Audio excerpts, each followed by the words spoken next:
Hello friends, welcome back to our channel. आज हम लोग स्टार्ट करने जा रहे हैं बिहार एसएससी सीजीएल के लिए एमबी पब्लिकेशन के प्रैक्टिस सेट में सेट नंबर 6 को। इसके पहले 5 सेट करवा दिए गए हैं जो प्लेलिस्ट में अवेलेबल है, आप लोग वहां जाकर देख सकते हैं।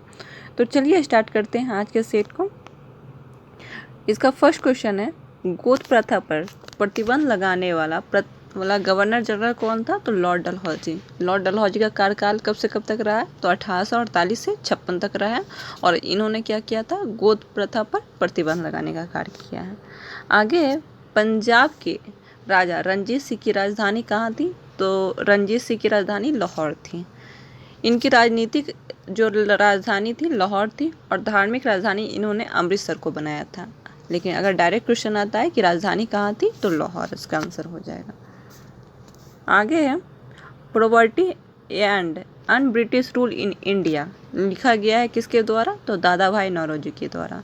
Property and un British rule in India किसके द्वारा लिखा गया है? तो दादा भाई नौरोजी के द्वारा।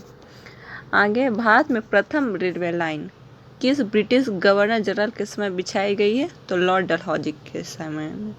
इसमें पहला अगर आएगा क्वेश्चन कि पहला रेलवे लाइन बिछाया गया किसके टाइम पीरियड में, तो किस गवर्नर जनरल के? डलहौजी के टाइम में। लेकिन रेलवे का सर्वाधिक विस्तार किसके टाइम पीरियड में हुआ है? तो कर्जन के टाइम पीरियड में।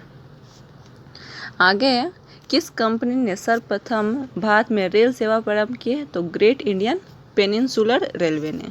ग्रेट इंडियन पेनिनसुलर रेलवे के द्वारा किया गया है, भारत में रेल सेवा प्रारंभ किया गया है।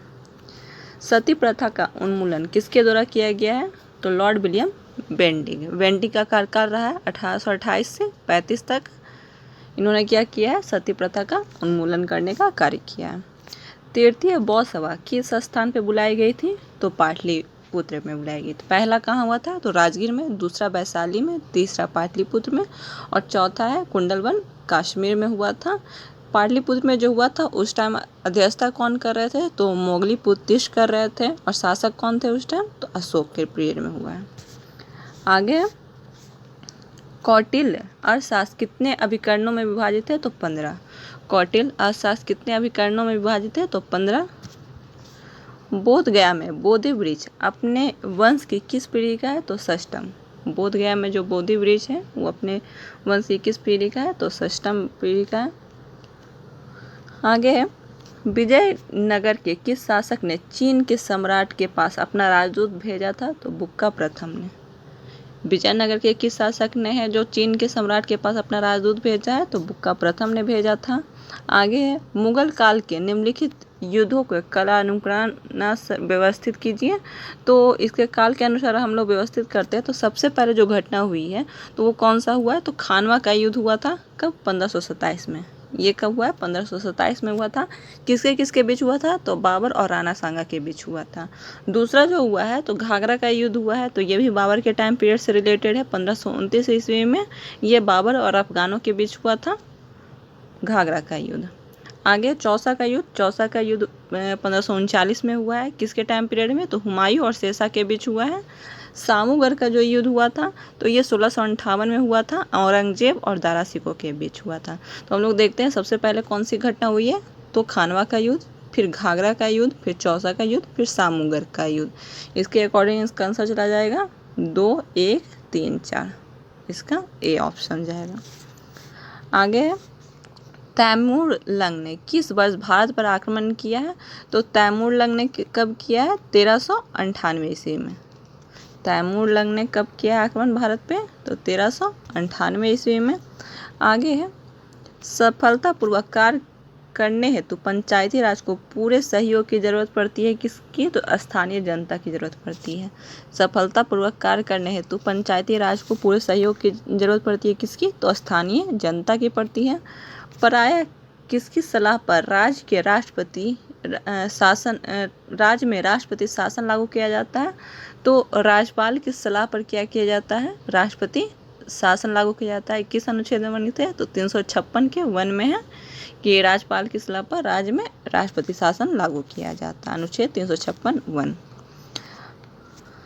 आगे है, लोकसभा को कार्यकाल पूरा होने से पहले भंग किया जा सकता है तो किसके द्वारा? तो प्रधानमंत्री की सिफारिश पर राष्ट्रपति द्वारा। लोकसभा का कार्यकाल पूरा होने से पहले भंग किया जा सकता है किसके द्वारा? तो प्रधानमंत्री की सिफारिश पर राष्ट्रपति द्वारा। ये किस अनुच्छेद में? तो अनुच्छेद 85 है। 85 के अनुसार लोकसभा के भंग का है जो प्रावधान है, भंग करने का प्रावधान किया गया है। आगे, भारत में सर्वोच्च न्यायालय की स्थापना हुई है तो किसके द्वारा हुआ? तो भारतीय स्वाधीनता अधिनियम 1935 के अधीन भारत में सर्वोच्च न्यायालय की स्थापना हुई है, भारतीय स्वाधीनता अधिनियम 1935 के अधीन। लोकसभा के कम से कम कितने सत्र बुलाए जाते हैं? तो वर्ष में 2 बार। लोकसभा के कम से कम कितने सत्र बुलाए जाते हैं? तो वर्ष में 2 बार बुलाए जाते हैं। आगे, भारतीय संविधान ने केंद्रीय सरकार की अधिशासी शक्तियों किस में निहित है? तो अधिशासी शक्ति किस में निहित होती है? तो भारत के राष्ट्रपति में। किस अनुच्छेद के अनुसार है ये प्रावधान? तो अनुच्छेद 53 के अनुसार। कार्यपालिका शक्ति किस में निहित होती है? राष्ट्रपति में निहित होती है। ये वर्णन किया गया है अनुच्छेद 53 के अनुसार।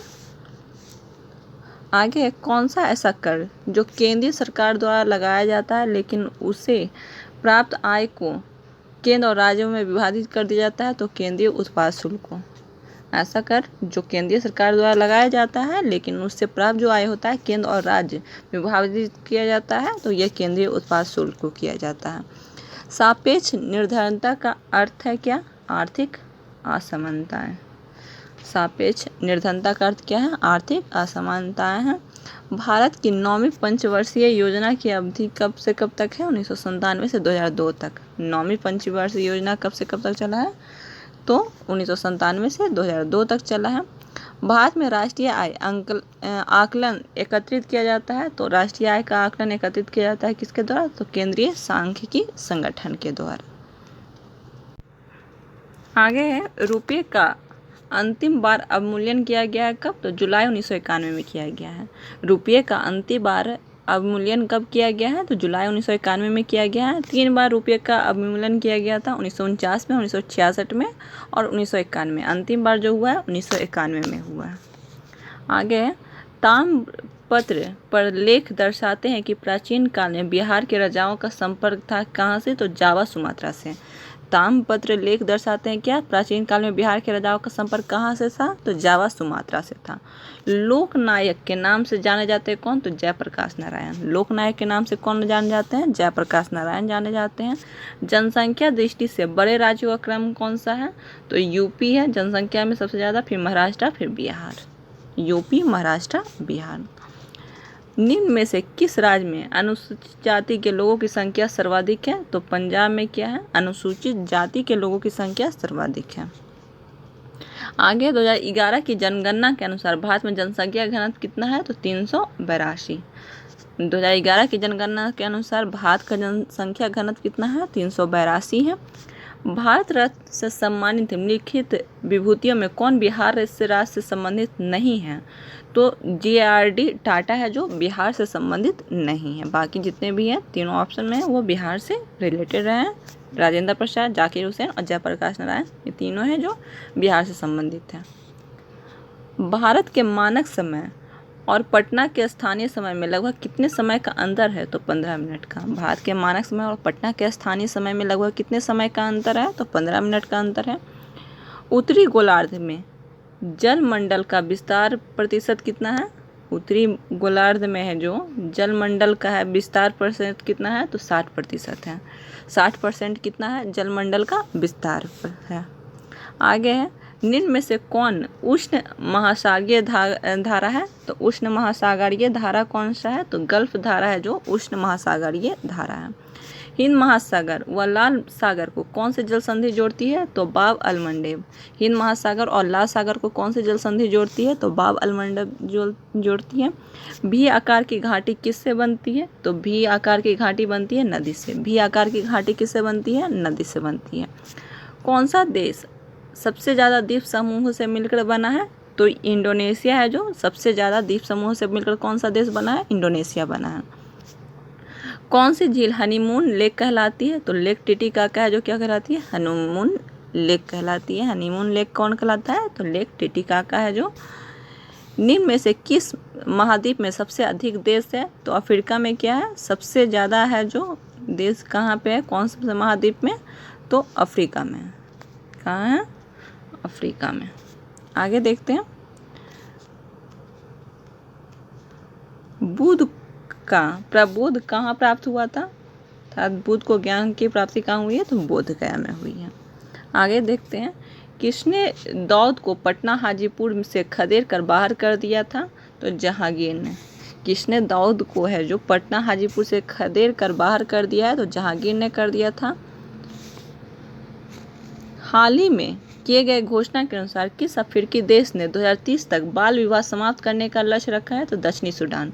अफ्रीकी देश है जो 2030 तक बाल विवाह समाप्त करने का लक्ष्य रखा है, किसने? तो दक्षिणी सूडान ने रखा है।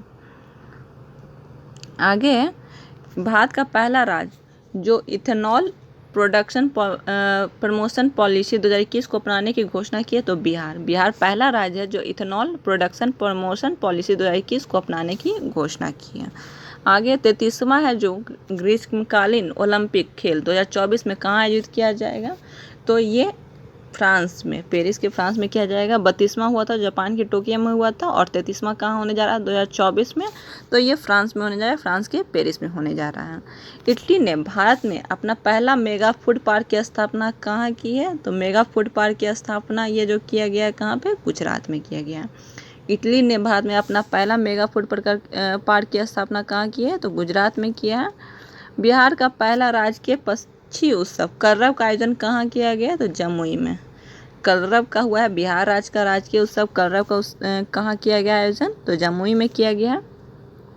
महात्मा गांधी अंतर्राष्ट्रीय 2021 पुरस्कार का विजेता कौन रहा है? तो ये चारों रहे, मेधा पाटेकर, राजेंद्र सिंह, फिर मारित निवाक, सुमेधा सत्यार्थी।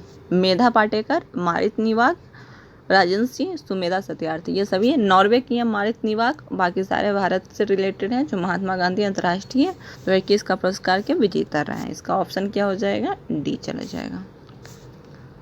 हाल ही में बिहार में किस नदी पर रबर डैम का निर्माण किया गया है? कार्य का शुभारंभ किया गया है कहाँ पे? तो ये फल्गु नदी पे है। रबर डैम किस पे बनाया गया? किस नदी पे? तो फल्गु नदी पे बनाया गया। वर्ष 2020-21 में सर्वाधिक मछली उत्पादन बिहार में किस जिले में हुआ है? तो मधुबनी में। वर्ष 2020-21 में सर्वाधिक मछली उत्पादन कहाँ हुआ है? तो ये हुआ है मधुबनी में हुआ है। किस खेल के साथ क्रॉक्स शब्द जुड़ा हुआ है? तो नौका दौड़ के साथ है जो क्रॉक्स शब्द जुड़ा हुआ है। सामाजिक अधिकारिता स्मृति दिवस कब मनाया जाता है? सामाजिक अधिकारिता स्मृति दिवस, तो ये 20 मार्च को। आधुनिक ओलंपिक खेल का प्रथम आयोजन कब हुआ है? तो ये कब हुआ है? 1896। आधुनिक है जो ओलंपिक खेल का है जो आयोजन प्रथम आयोजन कब किया गया? 1896 में। आगे है जो साइंस से 25 क्वेश्चन है, उसे हम लोग देखते हैं।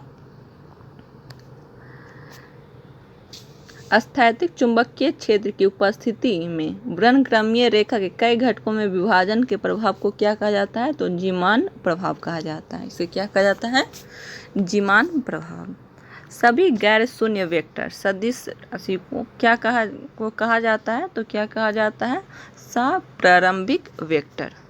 सभी गैर शून्य वेक्टर को क्या कहा जाता है? तो सप्रारंभिक वेक्टर कहा जाता है। दो या दो से अधिक धातुओं का मिश्रण क्या कहलाता है? दो या दो से अधिक धातुओं का मिश्रण, तो ये मिश्र धातु कहलाता है। आगे, एक रासायनिक यौगिक जो दो तत्वों से बना है क्या कहलाएगा?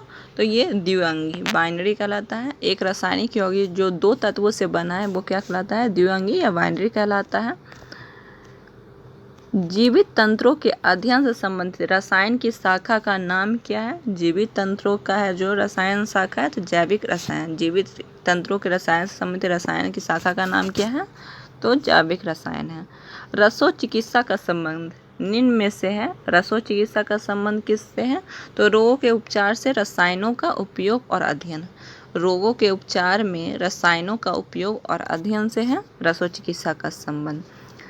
निच्छालन प्रक्रम में शामिल है। निच्छालन में क्या शामिल होता है? घुलनशील यौगिक को घोलना। निच्छालन प्रक्रम में क्या शामिल होता है? तो घुलनशील यौगिकों को घोलना।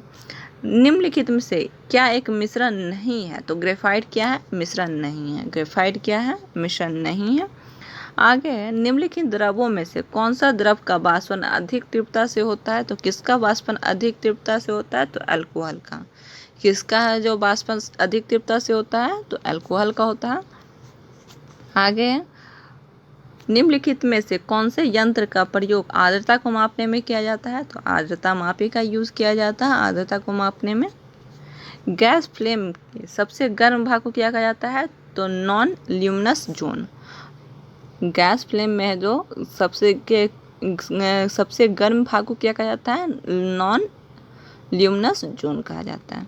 कौन सी गैस पादप गृह प्रभाव के लिए मुख्य रूप से उत्तरदायी है? तो CO2 सबसे ज़्यादा है जो उत्तरदायी है ग्रीन हाउस प्रभाव के लिए, CO2। आगे है, निम्नलिखित में से कौन नाइट्रोजन उर्वरक नहीं है? तो सुपर फॉस्फेट है जो, ये नहीं है, ये फास्फोरस का अवयव है। नाइट्रोजनी उर्वरक नहीं है, सुपर फॉस्फेट है जो नहीं है। आगे है, निम्नलिखित में से युग में से मिलान सही ढंग से नहीं किया गया, किसका नहीं किया गया है? तो इसमें सारा सही है, ऑप्शन ए गलत है। बी है जो पैराडॉक्सी नहीं, बाकी सारा है। Vitamin C ascorbic acid, vitamin E alpha tocopherol, vitamin D धूप का स्रोत है। आगे है, विषाणु के कारण उत्पन्न होने वाला रोग कौन सा है? तो खसरा है, चेचक है, गलसुआ है, रेबीज है। खसरा, चेचक, गलसुआ, रेबीज क्या है? विषाणु के कारण उत्पन्न होने वाले रोग हैं। प्रतिजैविक पेनिसिलिन इनके द्वारा खोजी गई है। पेनिसिलिन की खोज किसने की है? तो अलेक्जेंडर फ्लेमिंग ने की है। पेनिसिलिन की खोज किसने की है? अलेक्जेंडर फ्लेमिंग ने की है। एलिसा जांच किस रोग की पहचान करती है? तो एलिसा जो रोग है, एलिसा जांच है जो किसके रोग का? तो एड्स का। एलिसा जांच किसके लिए? एड्स के लिए होता है। आगे, निम्नलिखित में से कौन सा ब्लड ग्रुप सर्वव्यापक ग्राह्यता रखता है? तो सर्वव्यापक सबसे लेता कौन है? ए भी लेता है। और सबको देता कौन है? तो ओ देता है। आगे है, प्राचीन काल में जानवरों, पौधों एवं अन्य जीवों को सुरक्षित अवशेषों या चिन्हों के अध्ययन का विज्ञान क्या कहलाता था? तो जीवाश्म विज्ञान, पैलियोटोलॉजी। इसका इंग्लिश भी ध्यान रखिएगा, पैलियोटोलॉजी जीवाश्मों का अध्ययन, पैलियोटोलॉजी जीवाश्म विज्ञान है जो कहा जाता है पैलियोटोलॉजी। आगे, धमनियों का रक्त वहन करती है जो कि भरी जाती है, तो कौन सा? ऑक्सीजन। धमनियों में कौन सा रक्त का वहन करती है? तो ऑक्सीजन। पक्षियों के अध्ययन को क्या कहा जाता है? तो पक्षियों के अध्ययन को ऑर्निथोलॉजी। पक्षियों के अध्ययन को ऑर्निथोलॉजी। विटामिन ए की कमी से कौन सा रोग होता है? तो ये होता है रतौंधी। पोलियो के टीके की खोज किसने की है? तो जॉन साल्क ने। पोलियो के टीके की खोज किसने की है? जॉन साल्क ने की है। डॉल्फिन के समूह को क्या कहा जाता है? पॉड। डॉल्फिन के समूह को क्या कहा जाता है? पॉड कहा जाता है। जीवाश्म की मूलभूत इकाई क्या है? कोशिका। जीवाश्म की मूलभूत इकाई क्या है? कोशिका है। इसी के साथ आज का सेट समाप्त होता है। अगर आपको वीडियो अच्छा लगा हो तो वीडियो को लाइक ज़रूर करें और चैनल को सब्सक्राइब ज़रूर करें। Thank you.